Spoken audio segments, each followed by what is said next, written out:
Guys, welcome back to the MMA show. Well, I say MMA show, the Ike MMA podcast or the Ike MMA show. I'm joined in studio with the recent or with Craig Green. Can I say you're the new I keep forgetting the name, Wolfernight champion at the moment? No, the update, there was no belt because there was such a late appointment. There was a late opponent, Oh, unfortunately. Yeah, man. guys. No, I saw the fight. Well, look, let me start this properly. How are you feeling? How are you doing? The first question is kind of stupid because I know you're gonna be feeling good. You're gonna be feeling great after that win. Yeah. To be honest, mate, I don't really feel like I've fought, to be fair. Mm. So I'm not as gassed as people think that I'm going to be. It's nice having the hype and that. That obviously people have been sharing my fight and liking it, sending it elsewhere. Do you know what I mean? Getting all them likes, and views, and stuff. But for me myself, as a professional, it seemed too easy for me. It was a bit disappointing, actually. I'm happy they won the fight, but I'm sorry that you feel that way. I saw the clip that you posted recently today Yeah. online of that head kick, which was look, Oh, that was awesome. yeah. That was really, really good. Yeah, it was Um, beautifully timed. Yeah. no, go ahead if you want to add more to I was that. just saying it's a beautifully timed kick, man. There's a lot of the stuff that we worked on in camp, but as I say, it was 36 seconds, so there wasn't enough. Like obviously, in a realistic world, there would have been landing that kick, him coming maybe standing back up, and then I could have worked on the leg kicks, then worked body, pressured him towards the fence, and then finished it. But unfortunately, it didn't go that way. It was quicker than expected. It would have been nice to see him out cold. Mm. That was kind of the aim for that fight. But he didn't want it, and that's fair enough. Like it happens. You wanted to really showcase your skill set and really make a name for yourself. I understand that. I get that completely. But from what you told me, it's as if really the night didn't really go your way, and first of all to do with the opponent, and then secondly to do with the fact that the opportunity to get the title was removed from that. Yeah, yeah, it was gutting, man. Obviously, I trained 9 weeks for it. There was a bit of not animosity, but there was a bit of that banter between the two camps. You know, like oh, he's gonna knock me out and all this.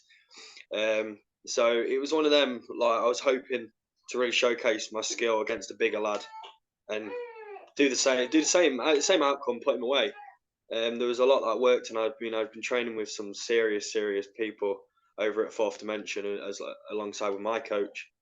But the time will come for bigger fights. This year's going to be busy, hopefully. But yeah, I mean, I had two different. That was my third opponent in 2 days. So I went. It was a title fight with Aaron. He obviously pulled out due to injury or whatever.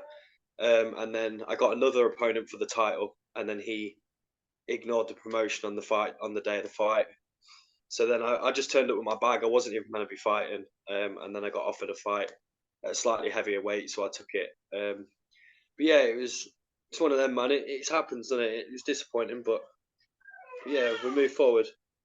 You had a fighter who should have fought against you, but you said that they ignored the promotion the day of the fight. They just didn't show up. Yeah, they just didn't show up. They took the fight after Aaron had to pull out due to I think it was vertigo, which is fair enough. He obviously we had contact, so that's fair enough, man. And he gave a valid reason. There was no he didn't just air me and just decided to pull out. But then the second lad just went ghost, didn't say anything to promotion, and it just faffed me off really because obviously on the day it's like oh, I've got a title fight.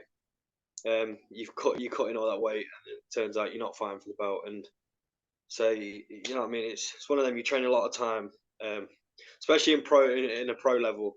You're sparring with some serious people. You're getting injuries. Like I mean, I had my tooth pulled out the day before my fight. I had injuries in my arms.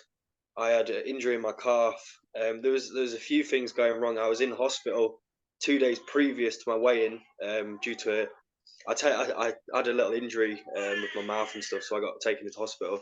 So there was a lot of things going wrong in this camp, but I still showed up.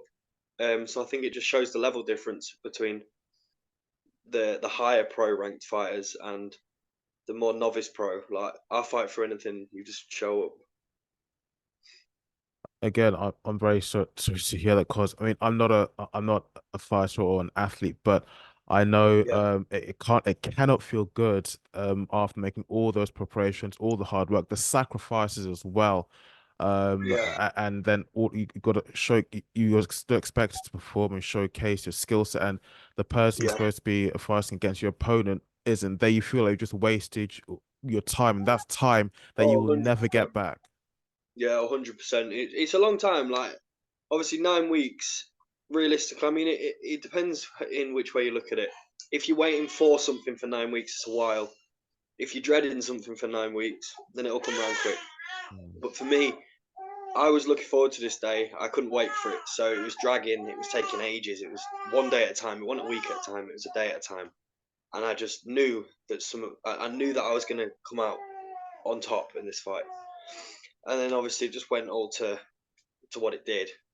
But it's the fight game. Like, you can trust yourself. I know my own health. I know my own mental state. I know all my stuff. But when it comes to other people, you've just got to have that trust that they're going to turn up, that they're going to show up, that they're going to have a safe camp, not go over the top, um, not ignore the promoter, not do all these little things that professionals shouldn't do. I mean, in amateur, yeah, you see a lot of these little showboaters. You see all these, journeymen and stuff just messing about with the fight game. But when it gets to a pro level, I feel like that's where you get less opportunity to be able to do them sort of things, and you get less movement, you get less room to be able to do that. I mean, I've always been strict with my fighting. If I'm fighting, I'm fighting. There's no pulling out. There's no backing out. You fight. You know what I mean? It don't matter. The last 3 weeks of my camp was awful, absolutely dreadful. But I still pulled through, and it's a different level of fighters, man.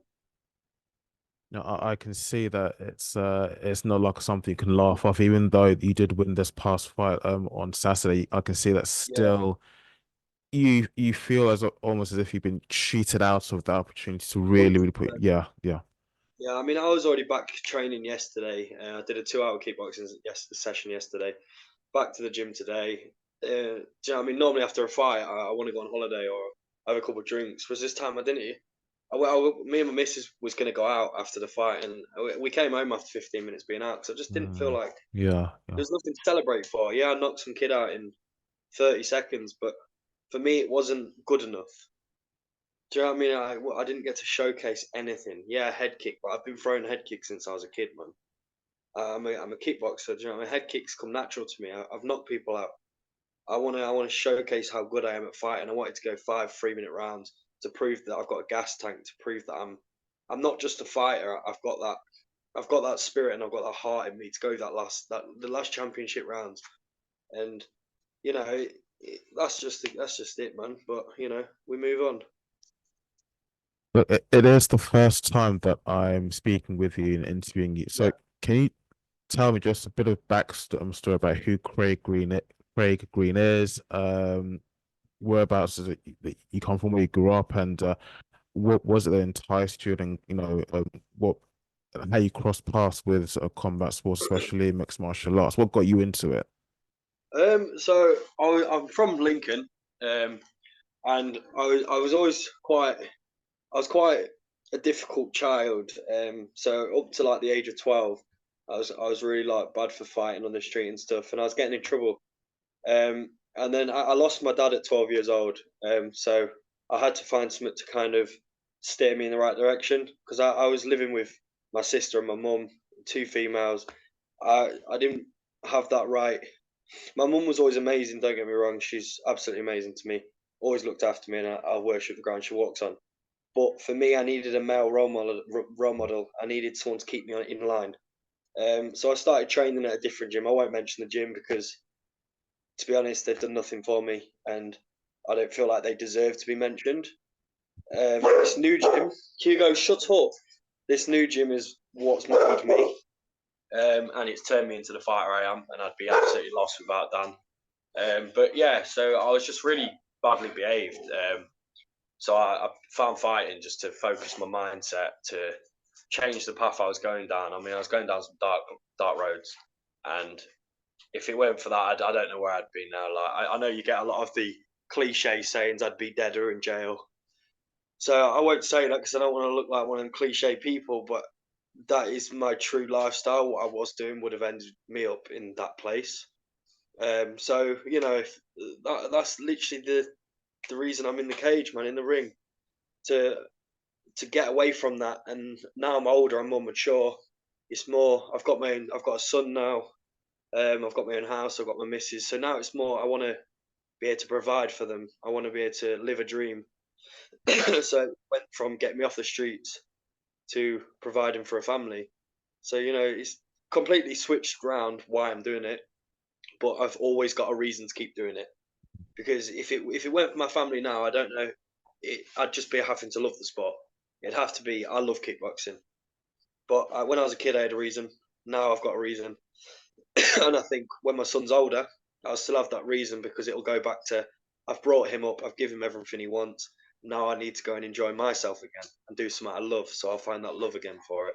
So I'll always have a reason to stay in that ring, man, and fight people. Like there'll never be a reason I won't be in there. You always have a reason, as in, how should I say, reason for something to be fighting for, Yeah, of should I course. say. I'll always. I do love the sport. I absolutely. There's nothing I love more than obviously my family, but actually fighting and just getting in there. It's like the minute I walk through that door to the cage or climb through them ropes, the chatter in my head stops. I can't hear anything else. I don't see anything else. I don't visualize anything else. All I see is an opponent stood in front of me that has to get put to the floor, that has to get stopped, and a belt that's going to go around my waist. And that is it. There's no shouting. There's no arguments with people. There's no going out with my friends. There's none of that. There's me and somebody else, and that's that. Is there a particular figure? I mean, I'm still want to ask you about your gym. Um, but is there a particular figure in the sport, maybe not in mixed martial art or a Muay Thai or kickboxing, but in combat sports in general, is a particular figure that encourages you to keep on going? That when you're inside that cage, it's what mentally drives you to make sure that when you're leaving the cage, What as as maybe someone to look up to? that's it. So at least to win the fight, so you make sure that you don't leave like cage left if your hand is raised. You know what I mean? Um, to be honest, I don't really know. I'd say it's more. I want the best for myself, and I've just all I want to do is be proud of myself. There's people I look up to, and there's people I aspire to be like Jonathan Haggerty. There's people that I train with, Amari Deirdrick. There's them fighters, low level pro, and medium high, all the way up to one championship. That I look at and think, you know, I want the position you're in. But I never want to be anyone else. There's never someone I think, oh, I want to show as you. Because every day I wake up, I'm proud of myself. I Mhm. know that I'm doing my best. I know that I train hard, and if I'm consistent and persevere with the way that I am now for another year, 2 years, 3 years, 4 years, I'm going to be world champion, and I will get to one championship. And I know without a doubt, 70-kilo weight bracket, no one will stand in there with me this year. I'm training too hard. I'm training with some dangerous, dangerous people. And as long as I'm proud of myself, there's nothing that can put me down. I hope I get the name correct, because you said there was, I think, a former gym that you were with, but they weren't very helpful to you at all. I think your current team is it Gorilla? That's my gym now, yeah. Okay. Can you talk about, as in comparison to the old gym, as in what does it you like about this place? What's it, as in how's it helped you in your career, and the sort of corner that you've kind of taken from it to like goes with you to corner you for fights? Do you know what? It's a humble place to be. You don't get all the crossfire with testosterone and fucking young lads trying to be better than they are. You don't get all this where you're walking on the mat and there's 20 different people that think they're the best in the gym. You walk in the room, it's a small gym, but you take notice of who's in the room. You take notice of what experience is in the room. You don't look at the gym and think we've got the best gym in the world because we've got a ring, because we've got this, because we've got this.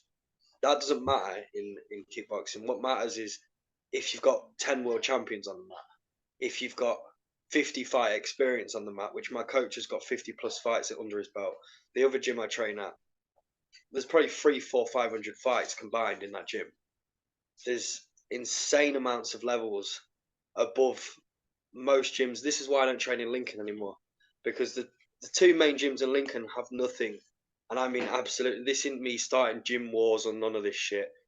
And I mean this in the most respectful way possible, but the levels aren't there. The places I'm training now and the people I train with are levels above me. And for me to train with them, everyone I walk on the mat with is better than me. I'm pro. I rate myself as quite a high level pro, and I think I'll be in the top 10, maybe top 5 at the end of this year. But the people I train with would kill me. And that's where I look at them and think, you know what, I'm going to beat you in 2 years' time. Every time I spar, I come home with black eyes, damaged face. I come back with scruffs all over my face. Do you know what I mean? I'm coming home with injuries constantly. Not an injury that's going to think, oh, I can't spar now. But an injury making me realise I got hit, I didn't do this right. And there's always something I'm doing wrong, which is good for me because then I do it better and it doesn't happen again. Whereas the other gym I was at, I always saw myself as one of the best there. I was not getting sparring. I wasn't doing the right things. And now I've got a coach that puts time into me. He wants what's best for me. He doesn't just chuck me in the ring with whoever he fancies. I'm getting the right opponents, the right amount of training, the right weight cuts. I'm getting the consistency with him, and he gives me every bit of time that he possibly can. Like he's got experience going to Thailand probably 3 times a year. There's different levels and different experience that he's giving me, and now I'm able to pass that down. He's given me a class on a Tuesday, so I'm now teaching on Tuesday, showing people what he's showing me. I'm also bringing in Fourth Dimension and Gorilla's Fight Team and putting that into one. So I'm running a real good class. I've got a lot of experience going at the minute. So yeah, there's a lot there, man. Um, this is kind of cut.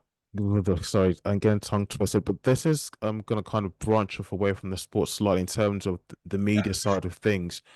Um, what do you think of the state of the media on the fight scene in the UK? Do you think they do enough to promote the names of fighters like yourself? I mean, if they win fights, especially if they're winning fights, but if they are talented, when you watch them performing and fighting in the cage or the ring, you can see, this guy, there's something about him or her.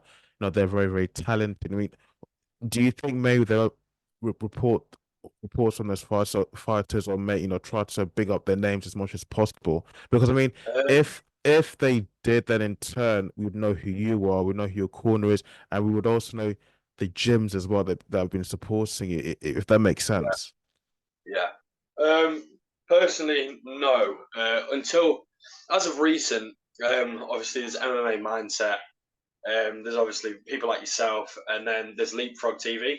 So I think now that they've pulled in, there's a lot more opportunity for us to get out there. Because the problem is you've got talent at our level, like the high level, lower bracket pros. I'd say we're not like one championship level just yet.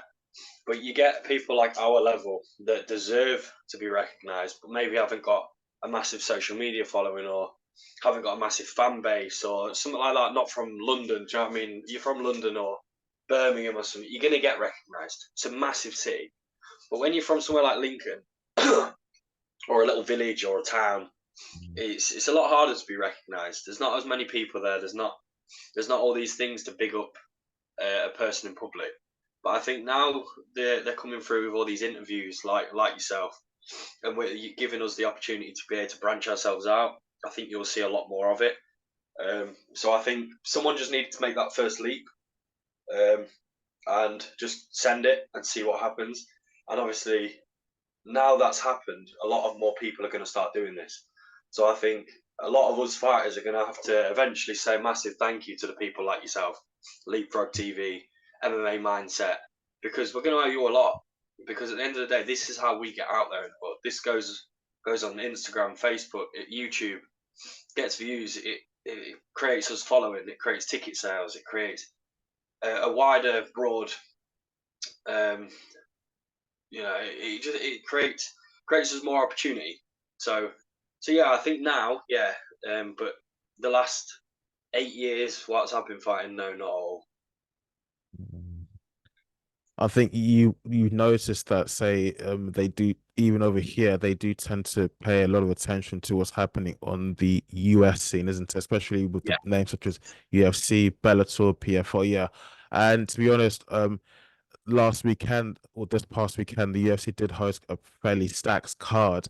yeah. But there have been a lot of times that they might host an event, a particular fight card, and actually the fights were not that entertaining. What was entertaining was the hype leading up to the fights, and actually once you Oh yeah, pay the all your hype's always, tickets, yeah, yeah, yeah, the hype's always up there, man. Like the hype, you'll never beat it. You get English, Americans, Brazilians, you get Spanish, you get in all these different countries merging into one arena, and that's the way you've got to look at things like this.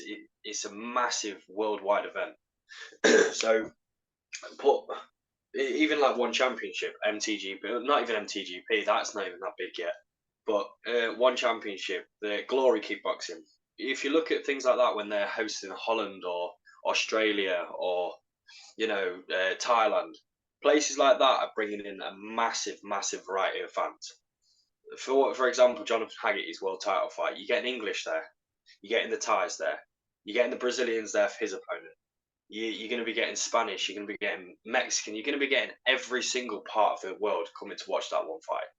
It's a huge fight to watch. And I think finances, if you've got financial stability, you're going over to watch that fight. If I didn't have a child, no, I would have been going over to Thailand.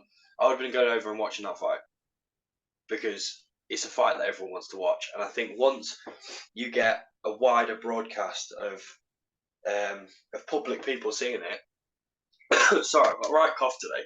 that's fine. Yeah. I think you'll start branching out to a lot more people, and I think as soon as that happens for us smaller events, people are going to realise where the really good fights are at, because it's those lads that we have something to prove.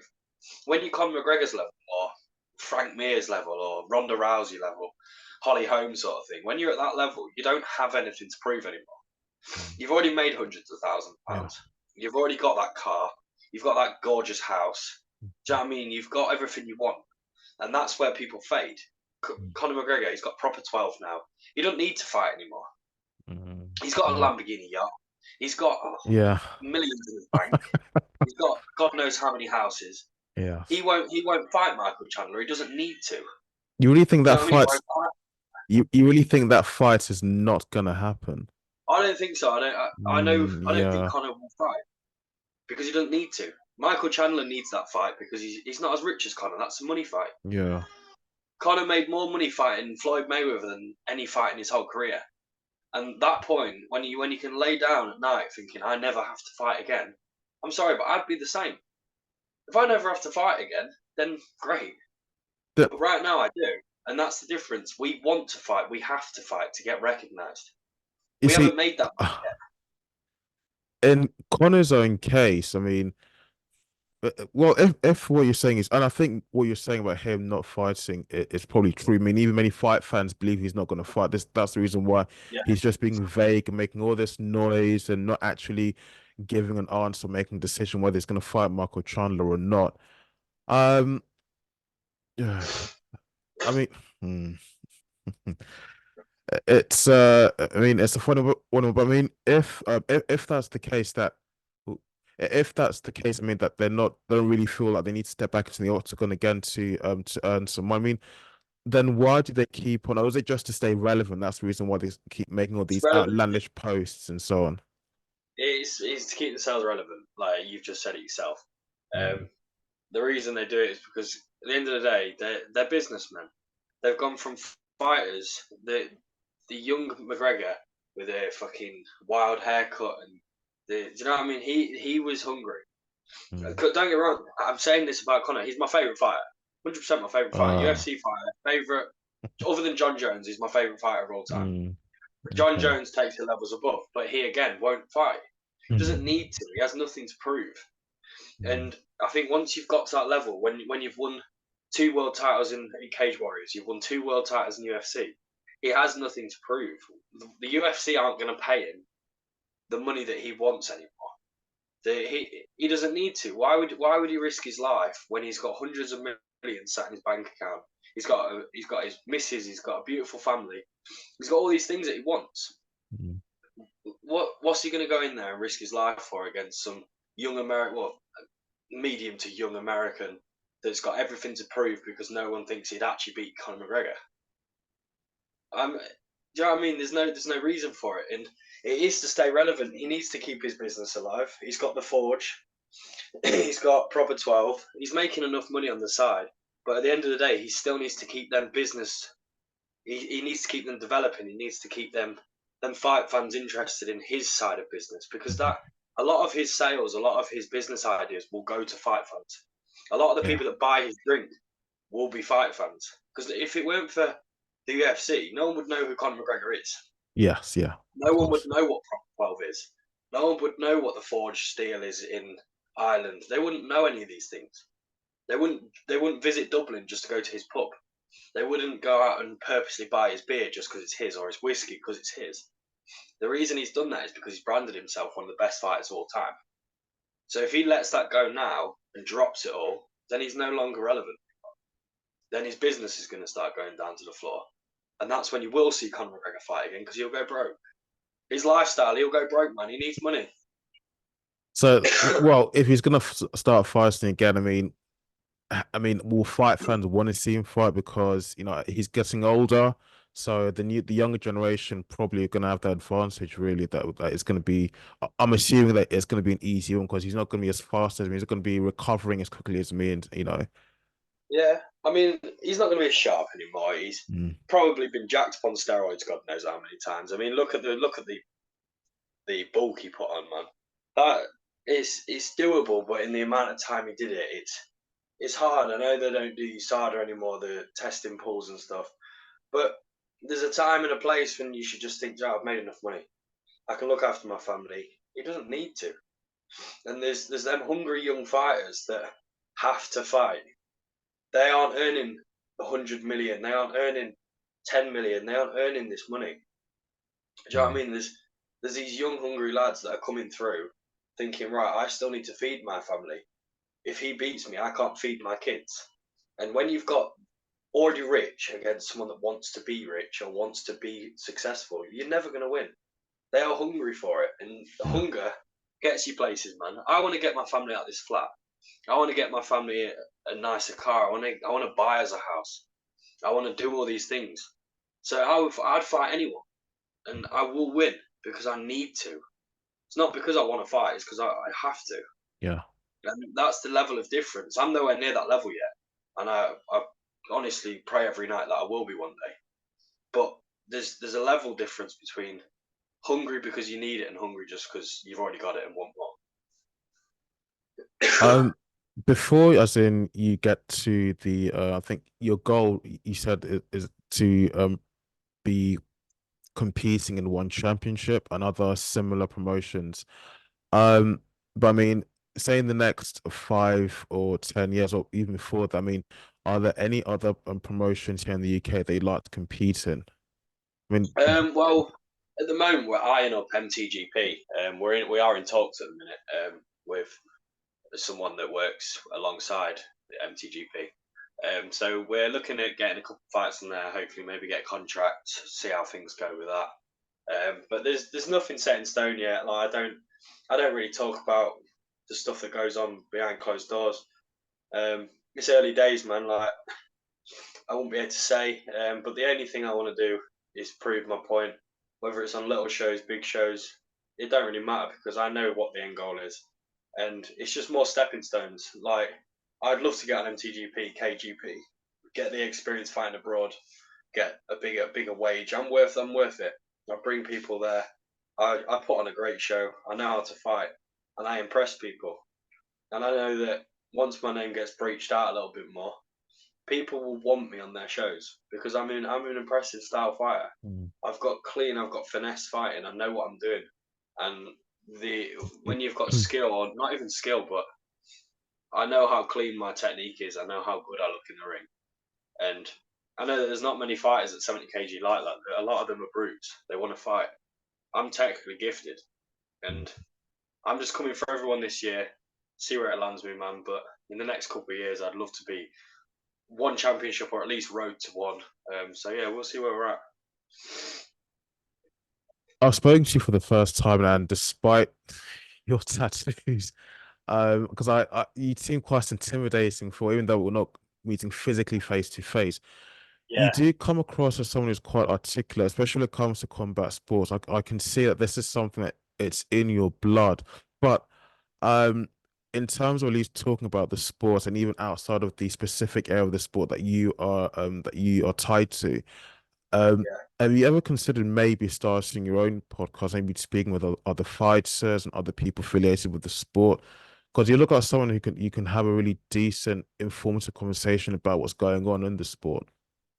I appreciate that, man. Do you know what? I haven't really because I train what Mondays, Tuesdays, Thursdays, Fridays, Saturdays, and Sundays, and then I work 8 hours a day as well. So if I had the time, I'd love to do something like this and just maybe not even just have a conversation with fighters, see what the difference is between my fight style, their camps, my camps. But again, yeah, I feel like I'm good at answering the questions, but I don't know, man. Maybe one day. Do you know what I mean? Maybe it'll be something that I can look at one day. But I teach a lot of people, so I think that's where my Okay. talking's coming from. I think that's why I may seem more confident on camera now. To be fair, the first interview I did with MMA Mindset, mate, my voice was shaking and shit. It was awful. And I was like, I said to my miss after, I was sweating, I was nervous. I was like, what's going on? But now I think it's You just see, like, you seemed okay. go I on. mean, I watched the clip of it. You seemed all right. Yeah, you got to mask it, man. Do you know what I mean? Yeah. When you're a fighter, you learn how to mask your fucking emotions. Do you know what I mean? Like, you could be shitting yourself before a fight, you're still getting in that ring regardless. So you may as well just mask it and act happy, ain't you? So it's one of them. Like, I think it'd be cool to do some live podcasts and like be invited onto some different like actual interviews. That'd be pretty cool. But yeah, I don't think I'd look at it doing it myself. But again, it's I teach classes, stuff like that. So I've got that communication skill. I'm quite good with this sort of thing. But yeah, I mean, I'd love to do some live podcasts. That'd be really cool. So I mean, maybe get yourself an office, bro, and then we can get a little face-to-face one going and get some going, get a nice little thing going on. That'd be cool. I'd hold you to that, definitely. Well, you can Uh, hold me to it, man. um, last but not least, well, two more questions. When any news on when your next fight is going to be? Yeah. So we are looking at we're looking at hopefully maybe next month, around the 24th. I think I'm not 100%. We're looking at two in May, and I have one in November. So they're spread out between the year, but I'm hoping to get another probably if they're all secured. I'm maybe looking at maybe getting another 3 or 4 adding in there. I want to fight at least 8 or 9 times this year. I want to fight a lot. So I mean, we've got one down, so I want to get a couple more yet. I'm not happy yet. Do you know what I mean? I'm hungry. Yeah. I want to fight. I just want to. I want to get quick. I want to get up to that top 10 spot quick. When I was a kid, I was ranked #1 in the UK for quite a while, and then I stopped kickboxing. So Mm. I think now I want to get back up to that. But I want to get to new levels now, man. Same promoter, or is it going to be different promotion for the next fight? Yeah, yeah, yeah. It'll be. It's a show in Leeds, I think. We're still waiting for confirmation. I won't give away who the opponent is and stuff yet, in Okay. case it falls through. I mean, I don't want to get people excited. It's a fight that was potentially going to happen in the past. Again, I won't say when, but a lot of people are excited about it. So I was excited about it. I'm sure they were, but we'll find out, man. But yeah, if it happens, it's going to be some fight. I can promise you that part of it. I can definitely reassure you about that. And it'll definitely be worth getting involved in that show if it happens. Last but not least, any shout outs you'd like to give? Shout outs. Yes. Yeah, we'll give out the whole shout out to the Fourth Dimension team in Nottingham. They've done loads for me, but the main one I want to give a shout out to is my coach Dan Gibbon. He's honestly brought me from a really dark place. There was times when he was answering the phone to me when I was in tears. Do you know what I mean? I came from a really bad place. There's a lot of deep stuff happened to me last year, and it weren't good. But he pulled me through it. He offered me to go live with him. He was going to give me a room in his house, stuff like that. He really pulled me out of a dark place. So yeah, there's them, and then there's my missus as well, Gracie. She cooks for me. She does all my food plans. She's looking after our son whilst I'm training 3 hours a day, working 8 hours a day. So I mean, I spend about an hour at home with her, and she's supportive. She's always looking after me. So yeah, just them three, man. Like fourth dimension as a whole team. Dan Given, the Gorilla's fight team. He is fighting again soon as well. He's defending his title. So anybody wants tickets, come at me, and I'll sort you them out. So yeah, man. Family, friends, fight team. That's it. Please send me if you can, the list of all the people that you want me to tag for the shout outs, and I'll include it in the YouTube post and the Instagram post as well. And congratulations on the birth of your son. I know I'm a bit late, but I should also congratulate you as well. Thank you, mate. I appreciate it. Guys, thank you for listening. Craig, thank you so much for coming on the show. If you have listened this far, thank you again. And don't forget to hit the subscribe button and the like button if you're listening on YouTube. You can also catch this episode on Spotify, iTunes, and Google Podcasts. Craig, once again, thank you so much. Thank you. Thank you, mate. I appreciate it, brother.